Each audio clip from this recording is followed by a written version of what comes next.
কৃষির দেশে স্বপ্ন দেখি খেয়ে পড়ে বাঁচা, সবাইকে তাই শুনতে বলি কৃষি সমাচার। প্রাকৃতিক সৌন্দর্যের লীলা নিকেতনের দেশ বাংলাদেশ। ষড়ঋতুর এই দেশে ঋতু পরিবর্তনের পাশাপাশি প্রকৃতিও পরিবর্তন হয়। তাই তো বাংলার ঘরে ঘরে বারবারই ফিরে আসে শীত। আর তখন কৃষাণের সুনিপুণ হাতে ভাপা পিঠা তৈরি করা, নারকেল বা গুড়ের গন্ধে ধোঁয়া ওঠা সুস্বাদু পিঠা বানানোর দৃশ্য শীত ঋতু না এলে দেখা সম্ভব নয়। এ যেন একটি চিরায়ত গ্রাম বাংলার চিরচেনা শীতের সময়ের পরম মমতা এবং ভালোবাসার ছবি।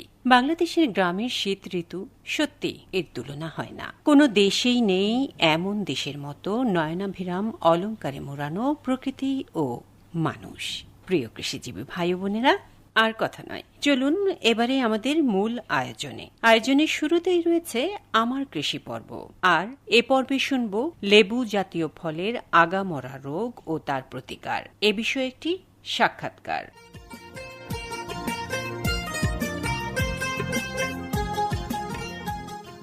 সুপ্রিয় কৃষিজীবী ভাই বোনেরা, যারা শুনছেন এই মুহূর্তে সবাইকে আমি তনিমা করিম স্বাগত জানাচ্ছি আজকের এই সাক্ষাৎকারমূলক আলোচনায়। বন্ধুরা, আজকে আমরা শুনবো লেবু জাতীয় গাছের আগামরা রোগ এবং তার প্রতিকার বিষয়ে বিস্তারিত।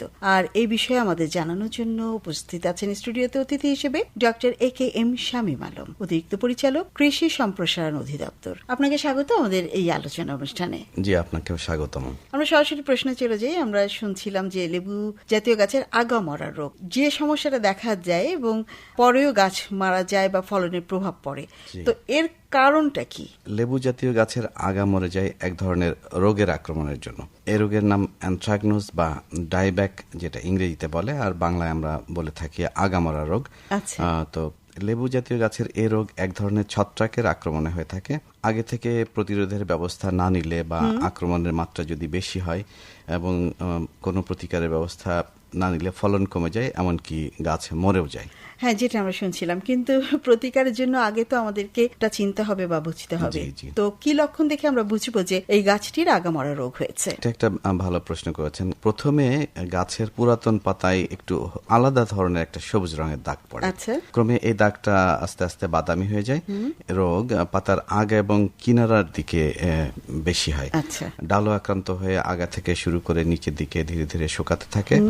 ডাল শুকানোর সাথে সাথে পাতা ঝরে যায়। এজন্য গাছে অনেক পত্রবিহীন মরা, অর্ধমৃত্যু বা রোগাটে ডাল দেখা যায়, যেগুলোকে আমরা শুকনো ডাল বলি। মরা ডালে অসংখ্য কালো কালো বিন্দুর মতো একটা আকৃতি উৎপন্ন হয়, যাকে বিজ্ঞানের ভাষায় আমরা এসারভোলাস বলে থাকি। এই সময় গাছে ফল থাকলে রোগ তার বোটাতেও সংক্রমিত হয় এবং আক্রান্ত বোটা দুর্বল হয়ে ফলটা ঝরে পড়ে যায়। আক্রান্ত ফলের খোসায় শক্ত কুচকানোর একটা বাদামি দাগ দেখা যায় এবং আক্রান্ত ফল সংগ্রহ করে সংরক্ষণ করলে দেখা যায় সেটা আসলে পচে যাচ্ছে।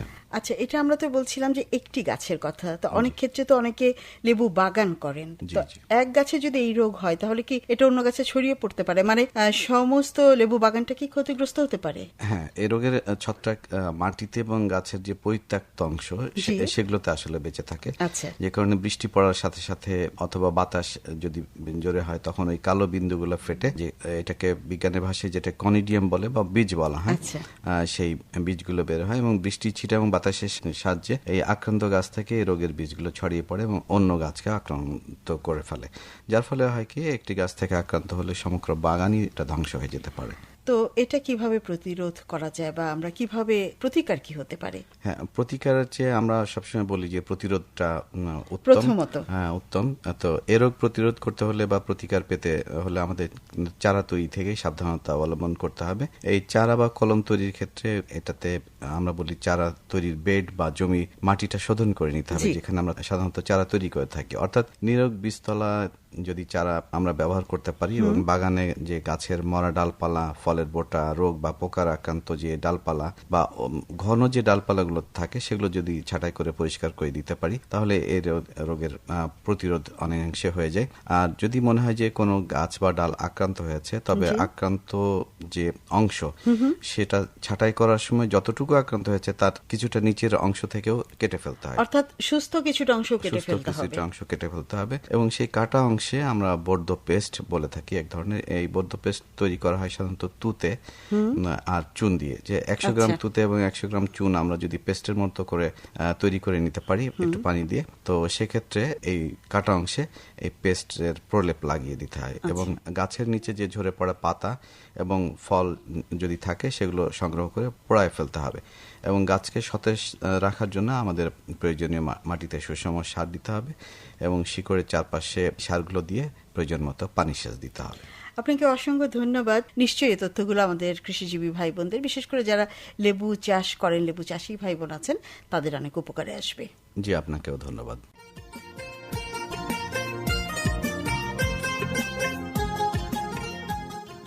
প্রিয় কৃষিজীবী ভাই ও বোনেরা, অনেক তো কথা হলো, চলুন এবারে জলবায়ু ও পরিবেশ বিষয়ক একটি গান শোনা যাক সমবেত কণ্ঠে। গানের কথা সাজিয়েছেন কল্পনা সরকার, সুর করেছেন শাহিন আলী। যা তোমাদের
সঠিক ফসল না হয় উৎপাদন, সংসারে হয় অভাব অনটন।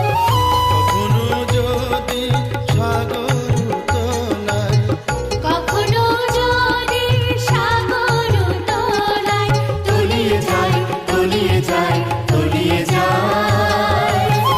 বছরে হাজার একর থাকে না ভূমির খবর, বছরে হাজার একর থাকে না ভূমির খবর। জলবায়ু যে ভাই ফসলেরই মূলে, কৃষি কাজ সবকিছু যায় যে বিফলে।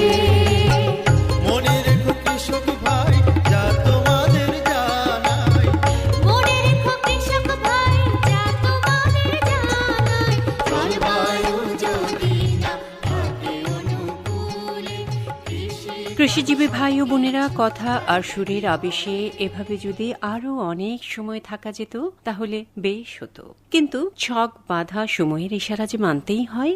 এবার বিদায় নেবার পালা। আপনারা সবাই বেঁচে থাকুন অবারিত সবুজের বিস্তৃত প্রান্তরে, সুখী ও সুন্দর জীবন নিয়ে, এই প্রত্যাশায় আজকের মতো বিদায় নিচ্ছি। অনুষ্ঠানটি পুনরায় শুনতে ভিজিট করুন কৃষি বিষয়ক কার্যক্রম বাংলাদেশ বেতারের ইউটিউব চ্যানেলে। সবাইকে তাই শুনতে বলি কৃষি সমাচার, সবাইকে তাই শুনতে বলি কৃষি সমাচার।